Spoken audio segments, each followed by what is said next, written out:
Ils sont là à nous balader, à nous faire danser sur des trucs que tout le monde s'en fout, mais tout le monde s'en fout. Oh, elle a appelé Emmanuel Macron un psychopathe. Oh, ça fait mal, hein. Mais en vrai, ils s'en fichent. Ça lui a pas fait beaucoup de mal quand la presse algérienne l'a décrit comme étant un homosexuel psychopathe. Eux, ils ont pas été poursuivis. Non, on va poursuivre Candace pour ça. Il y a beaucoup de gens qui ont dit qu'Emmanuel Macron était un psychopathe, pour autant ils n'ont pas été poursuivis. Non, ils veulent faire genre, on est très sérieux, on va venir vous voir au Tennessee. Hein. Mais faites-le, faites-le. Arrêtez de perdre votre temps avec ces lettres. Allez-y, faites-moi un procès.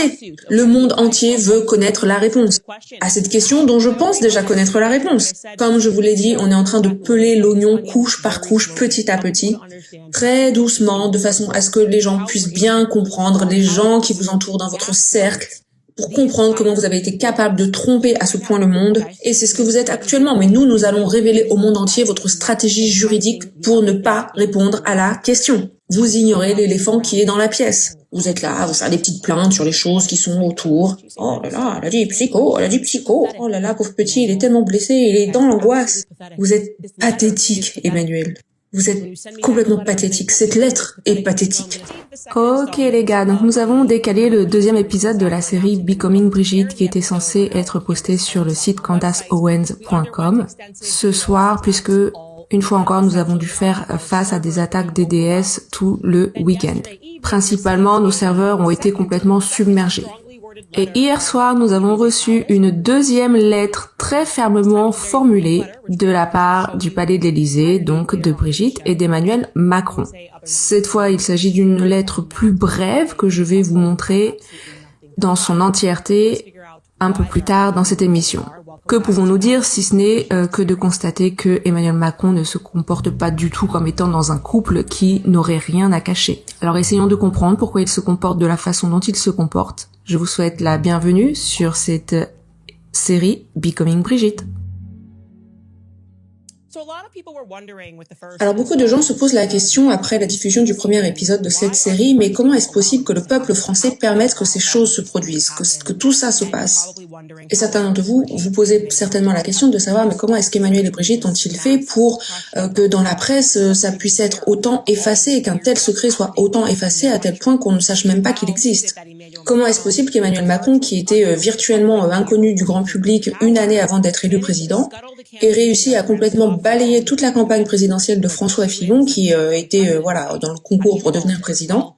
Comment a-t-il fait tout cela? Eh bien, pour les anglophones qui nous écoutent, c'est un petit peu comme la montée de Barack Obama. Oui, bien sûr, Barack Obama était sénateur, il était donc impliqué dans la politique à un certain niveau, mais son ascension dans la politique est un petit peu sortie de nulle part. La seule différence, c'est que Barack Obama n'était pas marié à quelqu'un qui était âgé de 2 décennies plus vieux que lui. Emmanuel Macron, je vais le redire encore une fois, rappelons ça pour être vraiment très clair, n'avait que 14 ans quand il est apparu dans cette fameuse pièce de théâtre dans son école La Providence. Et Brigitte, pendant ce même temps, était professeure de théâtre dans cette école où elle avait un atelier de théâtre. Ok, elle avait supposément 39 ans à cette époque-là et était donc mariée avec 3 enfants. Et un de ses enfants, Laurence, une de ses filles, avait le même âge qu'Emmanuel Macron et était donc de ce fait dans la même école qu'Emmanuel Macron au même moment. Et donc l'histoire raconte qu'elle a été complètement émerveillée par Emmanuel Macron et qu'elle ne pouvait plus résister à ces sentiments qu'elle avait pour lui, ce plus jeune prince, à tel point qu'elle aurait fini par divorcer et briser sa famille à cause de cette histoire. Bien entendu, c'est objectivement une histoire vraiment très flippante et on se demande comment est-ce qu'ils ont réussi à vendre ça à la presse française. La réponse, bien sûr, se loge dans une campagne de propagande très très intense qui est remplie de mensonges et de tromperies très intentionnelles. Et comme le décrit Xavier Poussard, ce journaliste qui a donc investigué toute cette histoire et dans son livre qui va bientôt sortir, je cite, « Pour vendre cette histoire improbable, une propagande intense a dû être déployée dans tous les médias, à la télévision, à la radio et sur Internet. Il y a eu des livres qui ont loué Brigitte et Emmanuel, leur histoire, des couvertures en papier glacé qui ont complètement saturé toute la sphère médiatique. L'objectif était d'installer de façon subliminale dans les esprits une histoire complètement dessinée par la crème de l'élite parisienne de la presse, qui raconte donc l'histoire de cet Emmanuel Macron complètement précoce et virtuose, un étudiant virtuose au lycée de la Providence à Amiens. La presse l'a même comparé à un Mozart pour avoir su conquérir Brigitte, une dynamique et charismatique jeune femme. Fin de la citation. Donc ils ont réussi à vendre ça comme une histoire du triomphe sur la conformité, l'amour qui défie la barrière de l'âge. Peut-être finalement comme un hommage à l'auteur préféré d'Emmanuel Macron, nous le savons maintenant, André Gide, comme nous l'avons mentionné dans le précédent épisode, qui était il l'avoue lui-même, un pédéraste, qui a donc violé des petits garçons musulmans, et il l'a écrit à ce sujet de façon très ouverte. Et malgré cela, son livre a quand même fini par atterrir sur le bureau du président derrière son portrait officiel de 2017. C'est trop flippant. Le 14 avril 2016, quand Paris Match a dédié sa couverture de magazine à Brigitte, il a été conté au lecteur que un jour, dans son cœur, quelque chose s'est mis à changer secrètement.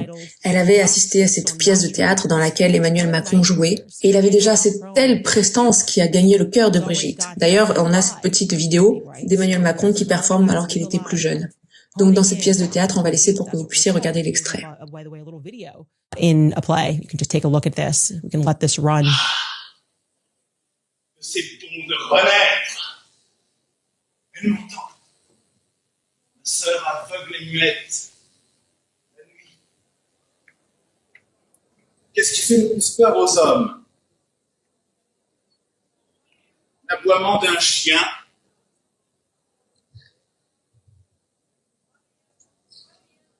L'ombre d'un homme.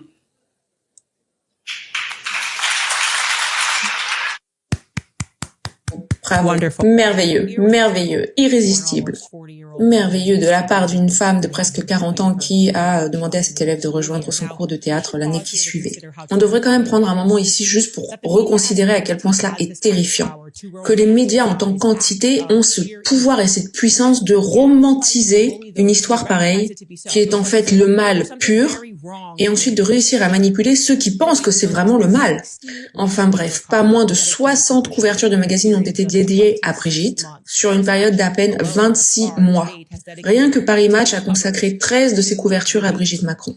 Donc moi je ferai référence à ça comme une manipulation psychologique pour sursaturer. Si tu donnes au public tellement d'informations, qu'elles soient vraies ou qu'elles soient fausses, ça devient implicitement impossible dans la tête des gens que quelque chose puisse encore être caché. Les gens se disent, mais attends, il y a tellement d'informations, tellement d'articles qui ont été dédiés à propos de Brigitte que forcément tout se sait maintenant, tout est su, on sait déjà tout ce qu'il y a à savoir. Donc je vais maintenant vous raconter la légende officielle qui a été établie à propos de l'histoire de Brigitte Macron, de la part des médias. Tout d'abord, ils ont commencé par dire que la différence d'âge n'était pas si grande puisqu'Emmanuel Macron avait 17 ans, ce qui est déjà à brûle-pourpoint un mensonge, et que Brigitte avait à ce moment-là 36 ans, ce qui est également un mensonge avéré. Donc allons maintenant sur la timeline de la vie de Brigitte avant Emmanuel Macron. Donc en gros, ils nous disent que le 13 avril 1953, Brigitte Trogneux est née à Amiens dans la Somme. Elle était la plus jeune fille d'une famille qui était prospère dans les affaires dans le nord de la France. Ensuite, ils nous disent qu'en 1974, après avoir reçu une éducation catholique stricte auprès des Sœurs du Sacré-Cœur, à l'âge de 21 ans, elle se marie à un homme dénommé André-Louis Osière, un financier, devenant ainsi Brigitte Osière, mariée à un homme qui travaille dans la finance. Ensuite, Brigitte devient attachée presse auprès de la Chambre du commerce du Nord-Pas-de-Calais, donc elle commence une carrière à Lille. Et ensuite, ils ont 3 enfants. L'un, le premier, né Sébastien, donc le premier enfant, un fils, né en 1975. Ensuite, en 1977, ils ont leur première fille, Laurence, c'est elle qui avait le même âge qu'Emmanuel Macron et qui était à l'école en même temps que lui. Et ensuite, ils ont eu Tiphaine qui est la seule de la fratrie à prendre position et à se montrer publiquement pour défendre le couple, donc Brigitte et Emmanuel Macron. Et donc après, l'histoire continue. Après être devenue l'attachée presse de la Chambre du commerce, Brigitte a décidé de changer de carrière et de se mettre à l'enseignement. À un moment donné, à peu près au milieu des années 80. Tout d'abord comme un prof de littérature, tout d'abord à Strasbourg, au collège Lucie Berger, collège protestant Lucie Berger, et ensuite au lycée La Providence, à Amiens, puisque Emmanuel Macron et Brigitte sont de la même ville. Et bien sûr, pendant qu'elle était là-bas, elle est tombée complètement à la renverse, amoureuse d'Emmanuel, son étudiant préféré. Maintenant, ayez bien conscience que toute cette histoire a été dépeinte sans la preuve de la moindre photographie existante. Et alors qu'ils étaient en train de vendre cette histoire, la presse a essayé d'amener le lecteur à s'imaginer que Brigitte était ce genre de femme à être totalement sexy et irrésistible. Elle était un peu comme cette pin-up, cette poupée pin-up des années 1980, du genre un peu Claudia Schiffer. Tellement belle, c'est vraiment l'image qu'ils essayaient de dépeindre dans l'esprit inconsciemment, bien sûr, des gens. Elle est plus vieille maintenant, elle est âgée maintenant, bien sûr, mais ouf, si vous l'aviez vue à l'époque, quand Emmanuel Macron l'a vue pour la première fois, c'était vraiment une poupée pin-up, et puis elle portait des jupes. Il raconte dans la presse comment elle portait des jupes tout le temps, et que tous les garçons de l'époque bavaient complètement devant elle.